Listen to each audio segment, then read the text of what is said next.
নমস্কাৰ Assam green টেকৰ YouTube চেনেললৈ আপোনাক স্বাগতম জনাইছো। আজি আমি কথা পাতিব ওলাইছো পটল খেতিৰ বিষয়ে।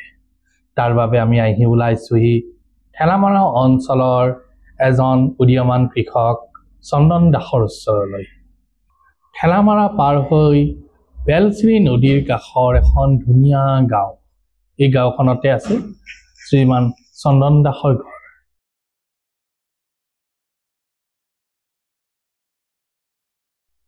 পোনে পোনে পথাৰলৈ গৈ দেখা পালোঁ কবি খেতি, তাৰ কাষতে বেঙেনা খেতি, এখন পানীলাওৰ চাং, তাৰপিছত পানীলাও চাংখন পাৰ হৈ আহি আৰু এয়া পটলৰ চাং, এখন দীঘলীয়া প্ৰায় 3 কঠা মাটিৰ এখন পটলৰ চাং। তাৰপিছত আহি দেখা পালোঁ এই জলকীয়া ছিঙি আছে, শাৰী শাৰীকৈ জলকীয়া। তাৰপিছত এয়া কবি পুলি ৰুই আছে। কবি পুলিখিনি পাৰ হৈ আহি আমি দেখা পালোঁ বেলেগে কবি ৰুবৰ কাৰণে পুলিও তৈয়াৰ কৰি থৈ দিছে। কিছুমান পুলিৰ 10 দিন হৈছে, কিছুমানৰ 15 দিন, বেলেগে বেলেগে ভেটি কৰিছে আৰু বেলেগ বেলেগ সময়ত সিঁচিছে। ধান কাটিছে আৰু ধান কাটি তাৰ লগে লগে হাল মাৰিছে। ইপিনে কবি পুলি ৰেডি হৈয়ে আছে। দেখিছে নহয়, ব্ৰইলাৰৰ ছেট দুটামানো আছে। তাৰ কাষতে জলকীয়া লগাইছে, এয়া ব্ৰইলাৰৰ ছেট। সিপিনে আকৌ এখন ডাঙৰ কুন্দুলি চাং। পোনে পোনে চন্দন দাসৰ লগত কথা পাতো। নমস্কাৰ, আপোনাৰ নামটো কওকচোন। মোৰ নাম শ্ৰী চন্দন দাস। আপোনাৰ খেতিখিনি দেখা পালো, কিমান খেতি কৰে, কি কি কৰে? আমাৰতো বিভিন্ন ধৰণৰ খেতি আছে, চাং খেতিও আছে, এনে মাটিতো বেঙেনা খেতি, জলকীয়া খেতি আৰু কবি খেতিও আছে। আলু লগাইছো অলপ আৰু লগাব বাকী আছে। জলকীয়া খেতি, ৰঙালাও আছে। ব্ৰইলাৰ ফাৰ্মো আছে? ব্ৰইলাৰ ফাৰ্মো আছে, এইটো পুখুৰীও আছে, গাড়ীও আছে? আছে আছে। ইমানখিনি চম্ভালিব পৰা যায়নে? সেইটো ধৰক আমাৰ পৰিয়ালটো ডাঙৰ, ভাই ককাই 4জন আছো। পটল খেতি কিমান মান আছে? পটল খেতি আমাৰ মোৰ নিজাকে এইটো আছে 3 কঠা আৰু বাইটিহঁতৰ আছে 2 বিঘা। আমাৰি বেলেগে বেলেগে কৰিছে আৰু। 3 কঠা পটলত কিমান মান বিক্ৰী কৰিব পাৰি? এইটো চাওক, সপ্তাহত আমি 2 দিন তুলিব পাৰি। যদি ভালদৰে প্ৰডাকশ্যন হয় তেতিয়াহ'লে ধৰক সপ্তাহত 3 কঠাত মই 2 কুইণ্টেল 2.5 কুইণ্টেল এনেকে উঠাই গৈ আছো। এতিয়া কমি গ'ল, এতিয়া ঠাণ্ডা যিমান পৰিব সেই খেতি মানে। আৰু ৰেটটো প্ৰথমৰ পৰা কেনেকুৱাকৈ চেঞ্জ হয়? ধৰক প্ৰথমতে আছিলে 100 টকা, একদম ফাৰ্ষ্ট যখন যেতিয়া ধৰক ফাৰ্ষ্ট ওলাই তেতিয়া 100 টকাকে থাকে পাইকাৰী। পিছতে লাহে লাহে মানে কমি আহে, বহুতো লাগি যায় না খেতি। আমাৰ তাত মোটামুটি এইটো অঞ্চলত 15-20 বিঘা মান আছে পটল খেতি। চবৰে আছে, মানে অলপ চলপকে আছে আৰু। যেতিয়া ধৰক লাহে লাহে ফলনটো আহি থাকে, চবৰে লাগি যায়, তেতিয়াহ'লে বস্তুখিনিৰ দামটো কমি আহে। মানে বজাৰত পুৰা অভাৰ মাল হৈ গ'লেতো এনেই ৰেটটো কমি আহি যাব না। আৰু যেতিয়া মানে ফলনৰ সংখ্যা কম থাকে তেতিয়া দামটো বেছি থাকে। যেনেকুৱা এই বছৰ ধৰক ফুলকবি আমাৰ এইটো মাহত 10 টকা 12 টকা হৈ যায়, আৰু এইটো বছৰত 60 টকাকে আমি খেতিতে বিক্ৰী কৰি আছো, পাইকাৰী ৰেট। এইটো মানে ৱেডাৰে কিবা হৈছে, খেলি মেলি হৈছিলে আমাৰ। ধৰক কবি পুলি যেতিয়া লগাইছিলে, খেতি লগোৱাৰ পিছতে না প্ৰথমে ৰ'দে একদম পুৰা মাটি হিট হৈ গৈছিলে, তেতিয়া পুলিখিনি লগোৱাৰ পিছতে মাটি গৰম হৈ পেলাই শিপা মানে গছখিনি মৰি গৈছিলে। আৰু কিছুমান অলপ পানী দিছো আমি। আমাৰ একেবাৰে প্লাষ্টিকটো ব্যৱহাৰ কৰিছিলে, আজিকালি হালধীয়া প্লাষ্টিকটো ব্যৱহাৰ কৰা দেখিছে। কাৰণটো সেইটোৱে নেকি কবি পুলি বনাওঁতে? নাই, পুলি বনাওতে আমি যেতিয়া সৰুৰ পৰা কৰিছিলো, বাঁহৰ ধাৰি যে কয়, সেই বাঁহৰ সেই ধাৰিতে আমি হেৰি কবি পুলি বনাইছিলো। তেতিয়া কিন্তু কবি পুলিৰ চেহেৰা পাতি ভাল আছিলে। এতিয়া প্লাষ্টিকৰ কাৰণে অলপ হেৰি হয়, ধৰক প্লাষ্টিকৰ এটা তাপমাত্ৰা যে হয়, সেই তাপটো পুলিটো বহুত মানে সমস্যা আহে কিন্তু সেই সমস্যাৰ কাৰণে পুলিটো হালকা হৈ যায়। সেইটো কাৰণেও কিছু এনেকুৱা হৈছে। আৰু মোক পটলটো কওকচোন, পটলটো আপোনালোকে কেতিয়া লগাইছিলে? আহিন কাটি? আমি এতিয়া নতুনকে ৰুব হলে এতিয়া ৰুব লাগিব। এইটো টাইমতে। লটটো কেনেকে লগাই? এটা লট লৈ মোক দেখাই দিব নেকি? আছে। এইটো লগোৱা চিষ্টেম আমি দুই ধৰণে কৰো। নাঙল টানি পেলাই এনেকে নাঙল টানিলে যেন এনেকে এইটো হ'ব না, এইটো দুইটা বা তিনটা দিব পাৰি। তিনটা ডাইৰেক্ট এনেকে মাটি ধৰক 1.5 ইঞ্চি তলত এনেকে দিব লাগে। নাই ধৰক এইখিনি আহিলে অলপ ইয়াতে ছিঙি দিব লাগে। ইয়াতে ছিঙি দিলে এনেকে থাকিব না, আকৌ আৰু অলপ এনেকে যাব। ইয়াত শিপাটো মানে এই গাঁঠিটো যে আছে, এই গাঁঠিৰ পৰা আহিব। এই গাঁঠিৰ পৰা শিপা হৈ ইয়াৰ পৰা এনেকা পুলি এটা ওলাই আহিব। এইটো চিষ্টেমত এনেকে এইটো চিষ্টেমত উঠি থাকিব। পিছতে লট খিনি ইমান ডাঙৰ হলে তেতিয়া চাংটো দিব লাগে। চাঙত আৰু বাঁহৰ হেৰি খলি গাড়ি পেলাই এনেকা বান্ধি দিব লাগে চাংটো পাব কাৰণে। আমি ৰুটেক্সো দিওঁ আৰু মেক্সিমাম এক নম্বৰটো দিবলৈ আমি ৰুটেক্স এনে সুপাৰ ফসফেট দি ডাইৰেক্ট হেৰি কৰো। গোবৰ আছে আমাৰ নিজৰ, গোবৰো দিওঁ।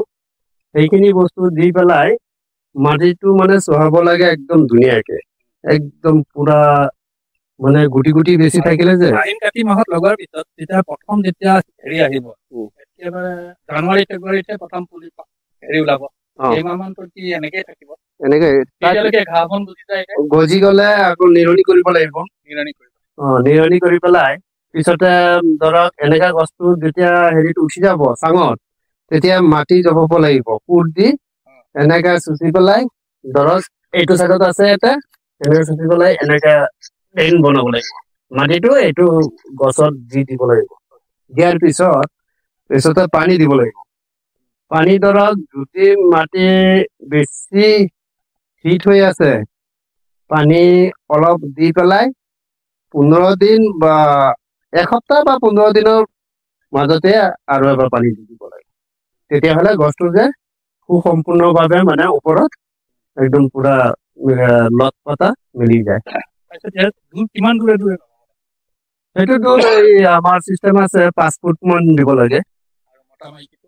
মোটা মাইকী মানে কি, এইটো চাঙত মোৰ এটা মোটা গছ আছে। এটাৰ পৰাই মানে বহুত লত গৈছে না, এটা শিপাৰ পৰাই বহুত হৈছে, সেইটোৰ পৰাই কাম চলি আছে।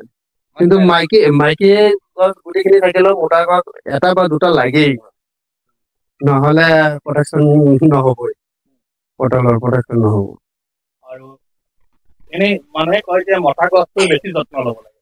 হয়, সেইটো মানে কাৰণটো হ'ল এই যে কিছুমান যে পোক পৰুৱা যে উৰি থাকে, সেইটো মোটা গছৰটো যে ফুল আহে কিন্তু বেছি, সেই ফুলৰ পৰা মধুটো নি পেলাই সেইটো গছত যে এই ফুলটো আহে যে সেই ফুলত দি দিয়ে। সেইটো কাৰণে হয়, সেইটো কাৰণে সেই বস্তুটো লাগে। তাৰপিছত ইয়াত বেমাৰ কি কি লাগে? বেমাৰ ধৰক পোকে ধৰি এই ফলটো আহিলে যে যেতিয়া ফুলটো কলি আহিব, এইটো এই বস্তুটো মাইকী ফুল। নাই মোটা মাইকী ফুলটোত এইটো পিছপিনে সেইটো থাকিব। এইটো ফল, কিন্তু এইটো ফল এইটো যেতিয়া থাকিব, ইয়াতে ধৰক পোকে কিবা হাল মাৰি দিলে যে এই বস্তুটো বেয়া হৈ যাব, ডাঙৰ হৈ থাকিব কিন্তু মালটো পৰিপূৰ্ণভাৱে শুদ্ধ নহয়, মানে ডাঙৰ নহব। সেইটো সেই ফল মাখিটোৱে বিন্ধি দিয়ে ন? নাই নাই, সেইটো বেলেগ। আমাৰ পানীলাও যোনটো বিন্ধে সেইটো নহয়। তেনেকুৱাই অলপ সৰু চাইজ পোকটো অলপ। তাৰ কাৰণে আপোনালোকে যে পানীলাও ওলমাই দিয়ে, লিৰটো এটা টেমা ওলমাই দিয়ে নহয়, সেইটো ইয়াত নিদিয়ে নেকি? সেইটো দিয়ে, লাও খেতি আমাৰ পটল খেতিটো দিছিলে। সেইটো দিলে কি হয়, গোটেইখিনি পোক ইয়াতে সোমাই যায়, মৰি যায়। কিন্তু আমাৰ যিবিলাক বৃদ্ধি কৰে ফলনৰ, সেইখিনি বস্তু মিষ্টি কৰি যায়, সেই তাতে মৰি যায়, বাকী পোক বিলাকো মৰি যায়। সেইটো কাৰণে আমি এইটো টেমাটো ব্যৱহাৰ নকৰো। এই পোক মৰা দৰৱ বহুত কম মাৰিব লাগে, নহলে নালাগে। এইটো ধৰক আমি 15 দিন 20 দিন পিছে পিছে মানে স্প্ৰে এটা কৰিব লাগে। হয়, আমাৰ ধৰক ভিটামিনো মাৰিব লাগে আৰু বিষৰ মানে মাৰো আমি হেৰি এটা নহয়, টাচেল বিষ আছে, টাচেল বা বেছিকে হেৰি হলে যে প্ৰফেট চুপাৰ মাৰিটো, সেইটো কম পৰিমাণে দিব লাগে, 15 ml কে দিব। সেইটো দিওঁ। আৰু যদি কমকে আছে, পোক বেছি লগা নাই, তেতিয়াহ'লে টাচেল বীজটো যে আছে, টাচেল বীজ সেইটো দি দিব। তাৰপিছত আপোনাৰ টোটেল 3 কঠা মাটিত কিমান মান ধৰকচোন বছৰত? আমাৰ মোৰ খেতিটো যোৱা বছৰে প্ৰথম হেৰি কৰিছো, এই বছৰ মোটামুটি এতিয়াও ধৰক 35-40কে বেচি আছো এতিয়াও বজাৰ। আৰু এইটো সময়তে কিন্তু বজাৰ আপোনাৰ 15 টকাত আহি যায়, 10 টকা 15 টকাত বজাৰ থাকে। কিন্তু এই মালৰ প্ৰডাকশ্যনৰ কাৰণে ধৰক বজাৰত মাল নোহোৱাৰ কাৰণে এইটো মাল এতিয়াও চলি আছে, পটলটো। আমি ঘূৰি আহিয়ে আছিলো, আহি থাকোঁতে আকৌ এখন পটলৰ চাং দেখি আমি সোমাই গ'লো। ছাহেদ আলী দাদাৰ পটলৰ চাং। তেখেতে আমাক কোনোবা চৰকাৰী বিভাগৰ পৰা অহা মানুহ বুলি ভাবিছিলে, তথাপিতো আমাৰ লগত অলপ সময় কথা পাতিবলৈ ৰাজি হ'ল। আহকচোন তেখেতৰ লগত কথা পাতো। দিয়কচোন, কওক আপোনাৰ নামটো কওক। মোৰ নাম ছাহেদ আলী। আপুনি কি কি খেতি কৰিছে? কি মানে পটল আছে, কুন্দুলি আছে, কিবা বুল খেতি আছিলে, জিঙা খেতি আছিলে, এইবিলাকতো বুঢ়াই হৈ গ'ল। পটল খেতিটো কেতিয়া লগাই নো আপোনালোকে? আমি আহিন মাহত লগাওঁ। কেনেকে লগায়? আমি মাটিত দি দিওঁ লতবিলাক মানে আপুনি গোল কৰি বান্ধে? মাটিত দি দিলে হাত পাও আহিব মাটিৰ লগত, তাত লগে লগে দি উঠি পানী দিয়ে নে নাই? নাই, দিম। পানী মানে লগাইহে, মানে মাটিত যদি মানে পানী থাকে তেতিয়া দিব নালাগে। শুকান মাটি হয় তাই লগে লগে লগাই পানী দি আছো। অলপ গোবৰ কিবা পচা বন চন দিয়া ৰাখি দিম, যেতিয়া গজালি যাব তেতিয়া আকৌ গোবৰ দিম, দি পেলাই মাটি দিম, জিংলা গাড়িম, গুৰিত উঠিলে আকৌ মানে মাল হয়। তাৰপিছত আপোনাৰ মতা গছ আৰু মাইকী গছ কেনেকে দিয়ে? মোটা গছ নাথাকিলে পটল নহব। মতা গছ কেইডাল দিব লাগে? মোটামুটি 1 কঠা মাটি পটল লগালে মোটামুটি 5টা-6টা মান থাকিব লাগিব। 5টা-6টা মান মতা গছ থাকিব লাগিব। আৰু জাতটো ক'ৰ পৰা আনিছে? এইটো ডাঙৰ জাতটো নে সৰু জাতটো? এইটো ডাঙৰ জাতি, কলা জাতিটো।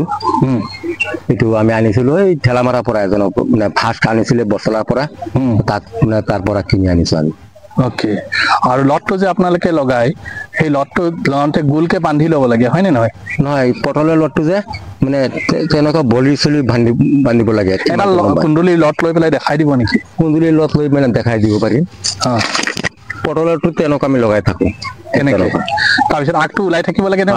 দুই মূৰাটো ওলাই থাকিব, মাজত মাটি দি দিম, তাৰ পৰা গজালি আহি যাব। ঠিক আছে। গজালি আহিলে 1 হাত 1.5 হাত মান হ'ব, গোবৰ চোবৰ দি পেলাই আমি জিংলা টিংলা দি থাকিম, একদম গপচকে হৈ যায়। 2 বছৰ পাব। 2 বছৰৰ পাছত আকৌ এইটো ভাঙাই চাংগাই হাল চাল মাৰি পেলাই আকৌ লগাব লাগিব। কোনোবা 3 বছৰৰ লগাই, কিন্তু 3 বছৰৰ মূৰত খেতি মৰি যাব ওপৰত। 1-2টা জ্বৰ বেচিব, আকৌ খেতি মৰি যাব। আৰু দৰৱ কেনেকুৱা ধৰণৰ লাগে ইয়াত? দৰৱ মানে কি, ঘাট দিব নালাগে, অলপ মানে চুৱেল, জৈৱ সাৰ তেনেকুৱা মানে অলপ দিব লাগে। জৈৱ সাৰ কি কি দিয়ে? জৈৱ সাৰ চুৱেল, সইল আৰু মানে অলপ DIP আৰু ইউৰিয়াটো একদম মানে কম পৰিমাণ দিব লাগে ইউৰিয়াটো মানে সেই টানিব নোৱাৰে মানে শক্তিটো কম নে টানিব নোৱাৰে আৰু আপোনালোকে যে চাংখন লগাইছে ইয়াত এই ৰছীবিলাক দি বনাইছে ন এইটো টায়াৰ সূতা বুলি কয় টায়াৰৰ সূতা এই টায়াৰৰ সূতাটোৰে 2 বছৰ যায়নে 2 বছৰ আৰামছত যায় টায়াৰৰ সূতা 3 বছৰলৈকে যায় কিন্তু 2 বছৰৰ ওপৰত ৰাখিব নোৱাৰো যে উঠাব লাগে যাকো খেতিটো ঠিক আছে আৰু দাম কেনেকুৱা পাইছে দাম এতিয়া 40 টকা পৰা বেছি আছে এতিয়া 18-20 টকা আছে আপোনাৰটো এইবিলাক হেৰি লাগিছে ভেকুৰৰ পৰা হোৱা এইবিলাক এতিয়া বুঢ়া লাইট লাগিছে লাইট লাগিছে মানে এতিয়া খেতি মৰিব আকৌ কাটিম লাইট লাগিলে আপোনালোকে কি দৰব মাৰে এতিয়া খেতিটো কাটি দিম কাটি পেলাই গুৰিৰ মাটি পেলাই যদি আপোনাৰ বাৰিষা বেছি পানী হৈ গ'ল লাইট লাগি গ'ল তেতিয়া না লাইট আমাৰ খেতিত নালাগে আৰু বেমাৰ কিবা লাগে নে না বেমাৰ নালাগে মোৰ ওকে মই বেছি আছো মানে আশীৰ্বাদত বেমাৰ চেমাৰ নাই ইমান পৰে আপোনালোকে চন্দন দাস আৰু চাহেদ আলীৰ পটল খেতি কেনেদৰে কৰিছে দেখিলে আৰু তেওঁলোকৰ কথা শুনিলে অসম পটলৰ ক্ষেত্ৰত স্বাৱলম্বী নহয় এতিয়াও নৰ্থ বেংগল আৰু কলিকতাৰ ওচৰৰ গাঁওবোৰৰ পৰা পটল অসমলৈ আহি আছে এবাৰ পটল খেতি লগাই পেলাই 2 বছৰলৈ উপাৰ্জন কৰিব পাৰি আনহাতে পটলে 8 পৰা 9 মাহলৈ ফচল দিয়ে গতিকে ই এটা অতি লাভজনক খেতি কেৱল শুদ্ধ পদ্ধতিৰে কৰিব লাগে তেতিয়া পটল খেতিৰ পৰা বহুত লাভ অৰ্জন কৰিব পাৰি গতিকে অসমৰ খেতিয়কসকলে পটল খেতিক আঁকোৱালি ল'ব পাৰে পটল খেতিৰ সবিশেষ জানিবলৈ assamgreentech.com আমাৰ খেতি শিতানটোত চাব পাৰে আমি তাত সহজ অসমীয়াত পটল খেতিনো কেনেকৈ কৰিব লাগে কি মাহত কৰিব লাগে কি কি বেমাৰ হ'ব পাৰে কি কি অসুবিধা হ'ব পাৰে সকলোখিনি বিৱৰণ দাঙি ধৰিছোঁ আমাৰ চেনেলটো চোৱাৰ বাবে আমি আপোনালোক সকলোকে ধন্যবাদ জনাইছোঁ আশা কৰোঁ আমাৰ চেনেলটো সাবস্ক্ৰাইব কৰিব আৰু এনেদৰে নতুন নতুন খেতিৰ বিভিন্ন ভিডিঅ' আগতীয়াকৈ পাবলৈ বেল আইকনটো বজাই দিব ধন্যবাদ